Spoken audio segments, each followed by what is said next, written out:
हिंदी में यूपीएससी की तैयारी से संबंधित प्रोग्राम्स को देखने के लिए सब्सक्राइब करें स्टडी IQ-IAS हिंदी। नमस्कार, स्वागत है आपका स्टडी IQ-IAS हिंदी प्लेटफॉर्म पर। आज की चर्चा में हम लोग दरअसल उस खास मुद्दे पर बातचीत करने वाले हैं जिसको लेकर के आप में से कई सारे विद्यार्थियों के सवाल अनगिनत बार पूछे गए हैं। कई बार हम लोगों के द्वारा इसको लेकर के कुछ स्तर पर जवाब भी दिया गया है, लेकिन आज की इस विशेष चर्चा के माध्यम से मैं इस खास टॉपिक पर आपके साथ विस्तार से बातचीत करूंगा। ये टॉपिक है कि यदि आप सिविल सेवा परीक्षा की तैयारी के बारे में विचार कर रहे हैं, आप चाहते हैं कि आप बहुत ही शिद्दत के साथ में सिविल सेवा परीक्षा की तैयारी करके और अपना परचम लहराएं, सफलता पाएं, और यदि आप कॉलेज गोइंग स्टूडेंट्स हैं तो क्या आपको अभी से तैयारी शुरू कर देनी चाहिए या फिर आपको इस मद्देनज़र किन महत्वपूर्ण टॉपिक्स को पढ़ने की आवश्यकता है या फिर आपको तैयारी के संदर्भ में किन महत्वपूर्ण आयामों, किन महत्वपूर्ण डायमेंशंस को ध्यान में रखने की आवश्यकता है। और सबसे अहम सवाल ये कि क्या यह सही समय है कि आप इसकी तैयारी के लिए आगे बढ़ें। इन तमाम महत्वपूर्ण विषयों पर आज की चर्चा में हम लोग बातचीत करेंगे और इन सभी का उत्तर मैं आपको देने की कोशिश करूंगा। मुझे उम्मीद है कि आप इससे समझेंगे, इससे अपनी रणनीति बनाने में आपको और अधिक मदद मिलेगी। आइए चर्चा की शुरुआत करते हैं। देखिए, सबसे पहले जब हम बात करते हैं कि सिविल सेवा परीक्षा के लिए जो न्यूनतम योग्यता चाहिए, न्यूनतम योग्यता, यदि शैक्षणिक योग्यता की बात करें तो फिर किसी भी मान्यता प्राप्त विश्वविद्यालय से आपके पास में स्नातक की डिग्री होनी चाहिए। बहुत ही सिंपल लैंग्वेज में यूपीएससी के द्वारा यह स्पष्ट किया गया है। सेकेंडली, यदि उम्र के आधार पर यदि योग्यता की बात की जाए तो न्यूनतम उम्र 21 वर्ष होनी चाहिए, तभी आप इस परीक्षा में अपीयर हो सकते हैं। Getting it?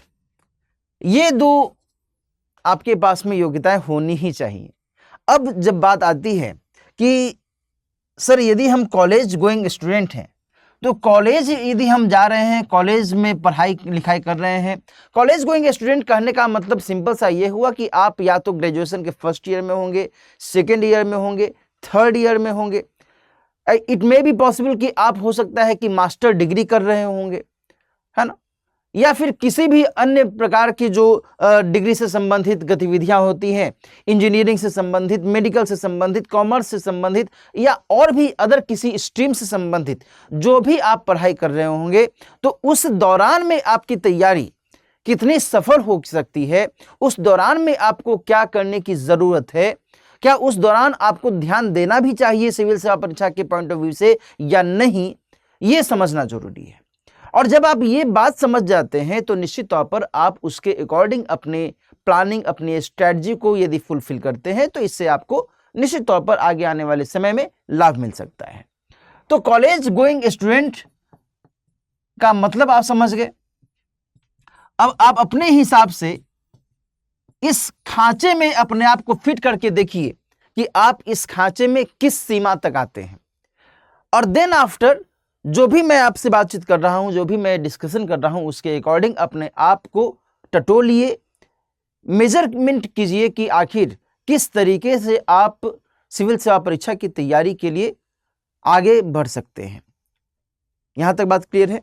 अच्छा, देखो, सामान्य सी बात यह है कि जब हम यूपीएससी के पाठ्यक्रम को देखते हैं, सिविल सेवा परीक्षा के दृष्टिकोण से जो इसका पाठ्यक्रम है, इसको जब हम लोग देखते हैं तो फिर बहुत ही वर्साटाइल इसका जो पाठ्यक्रम है वो दिखता है। वर्साटाइल कहने का मतलब ये हुआ कि कई सारे विषय, कई सारे महत्वपूर्ण जो जानकारियां हैं वो आपको पढ़नी होती हैं। अलग अलग विषयों के बारे में बेसिक से लेकर के एडवांस तक की आपके पास में जानकारी होनी चाहिए। कहने का मतलब यह है कि एक वर्साटाइल नॉलेज के साथ साथ में आपके पास में एक बेसिक कॉन्सेप्ट भी क्लियर होना चाहिए। यदि आपके पास में बेसिक कॉन्सेप्ट ही नहीं है किसी भी विषय को लेकर के, तो फिर ये मानकर चलिए कि आप अभी सिविल सेवा परीक्षा की तैयारी की स्थिति में नहीं है।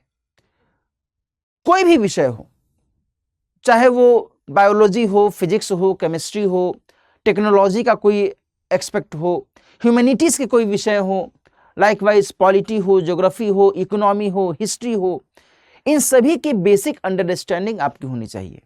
और बेसिक अंडरस्टैंडिंग को यदि हम बहुत ही लेमन लैंग्वेज में बताएं तो बेसिक अंडरस्टैंडिंग कहने का मतलब यह हुआ कि आपने कक्षा 6 से लेकर के 9 तक में, कक्षा 10 तक में, मैं 11वीं 12वीं तक नहीं जाऊंगा, कक्षा 10 तक में आपने जो भी पढ़ाई लिखाई की है सभी विषय आपने ऑलमोस्ट पढ़े ही होंगे।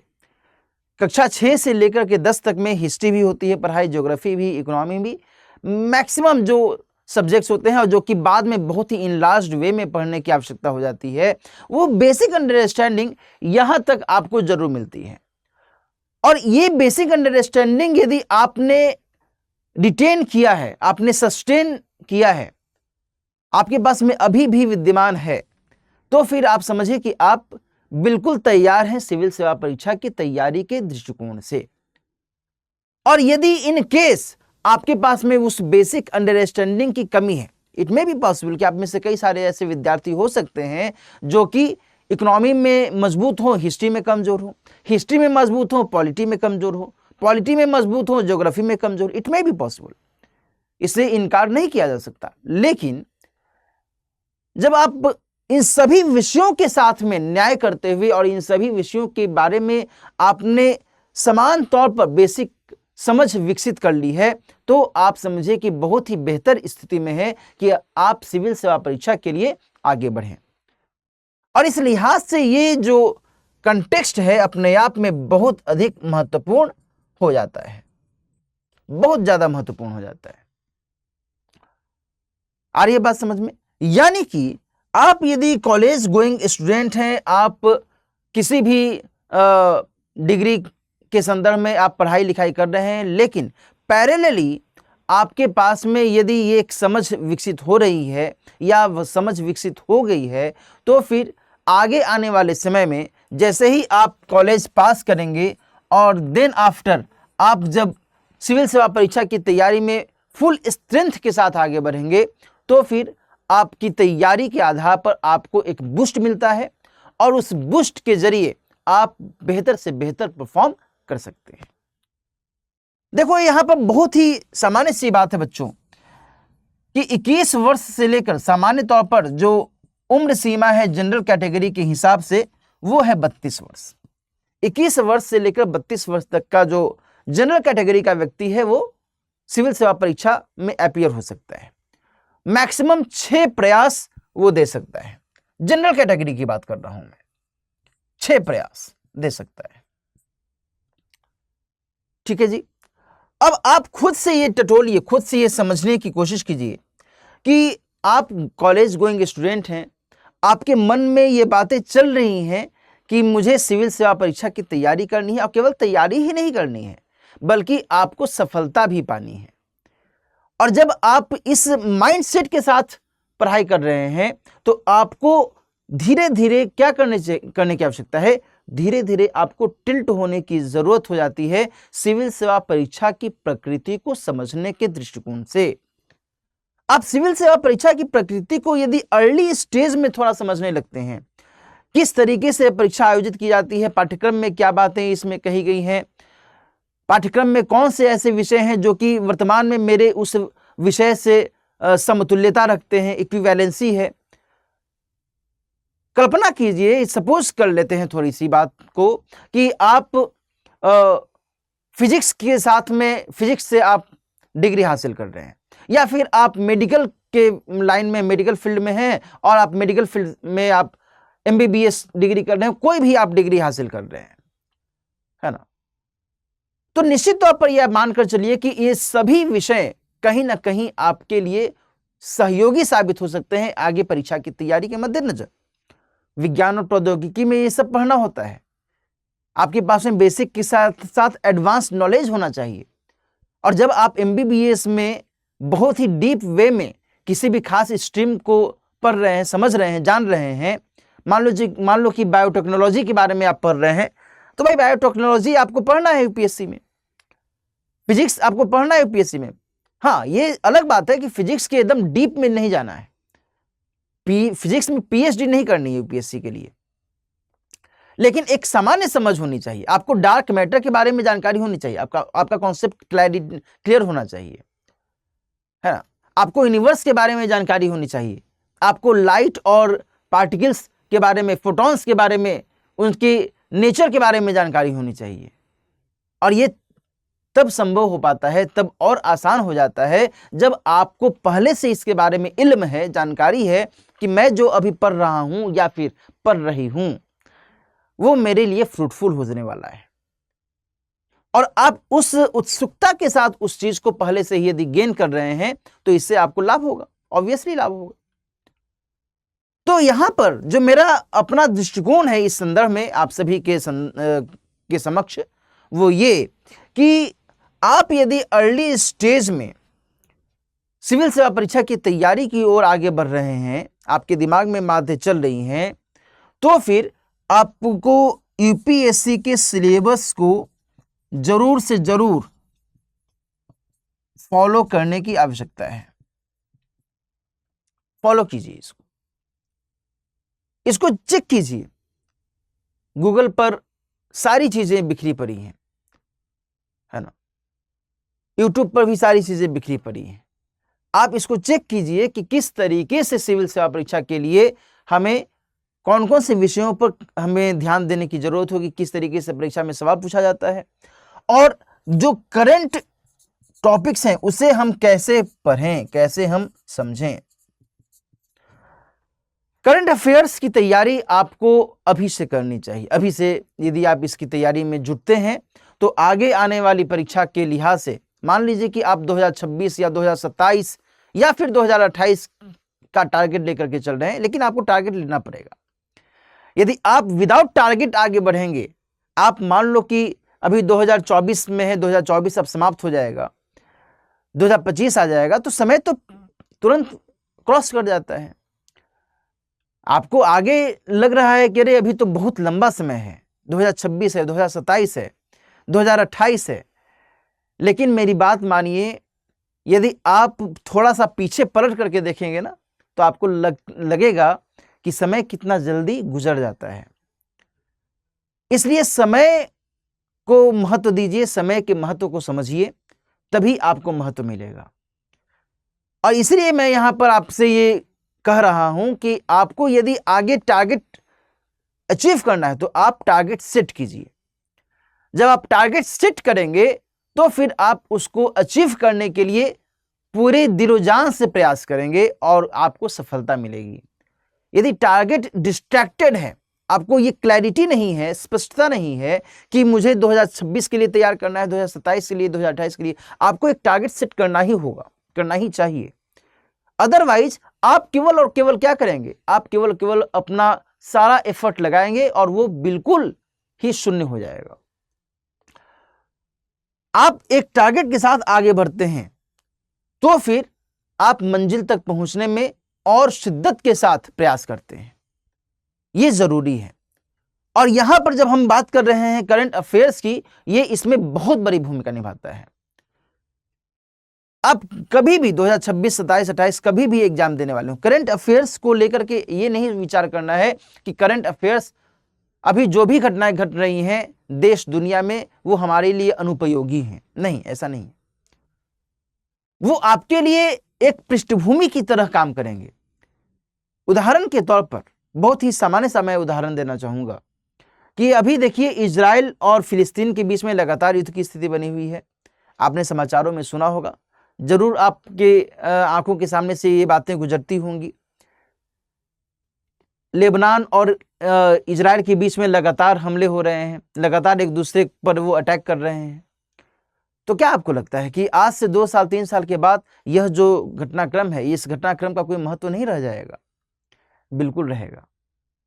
संयुक्त राष्ट्र संघ में भारत की स्थायी सदस्यता को लेकर के कई सारे देशों के द्वारा सपोर्ट किया जा रहा है, तो क्या यह विषय आज का केवल है?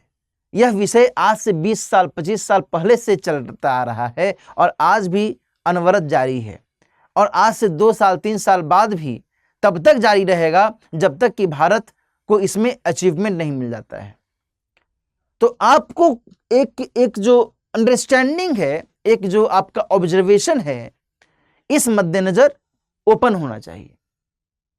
और अब जब आप ओपन ऑब्जर्वेशन के साथ में पढ़ाई करते हैं, चीजों को देखते हैं, टटोलते हैं, समझते हैं, जानते हैं कहाँ क्या कैसे कब क्यों, प्रभाव कारण, ये सब को आप जब देखते हैं तब आपके दिमाग की खिड़की और बेहतर तरीके से खुलने लगती है और उसमें प्रकाश आने लगता है।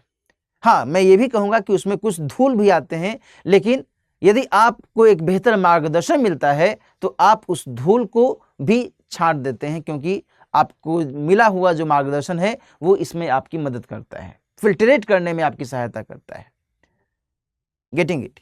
तो ये बहुत अधिक महत्वपूर्ण है कि यदि आप सिविल सेवा परीक्षा के बारे में विचार कर रहे हैं, कॉलेज गोइंग हैं, आपका टारगेट है 2026 या 2027, तो फिर आपको अभी से ही इस मद्देनजर जो सिलेबस है उसको समझने की जरूरत है, जो नेचर है यूपीएससी के परीक्षा का वो समझने की जरूरत है, और देन फिर उसके अकॉर्डिंग धीरे धीरे आपको आगे बढ़ते हुए और अपने मार्ग पर जो भी अड़चने हैं उन अड़चनों को दूर करते हुए अपने लक्ष्य की प्राप्ति करने की जरूरत है।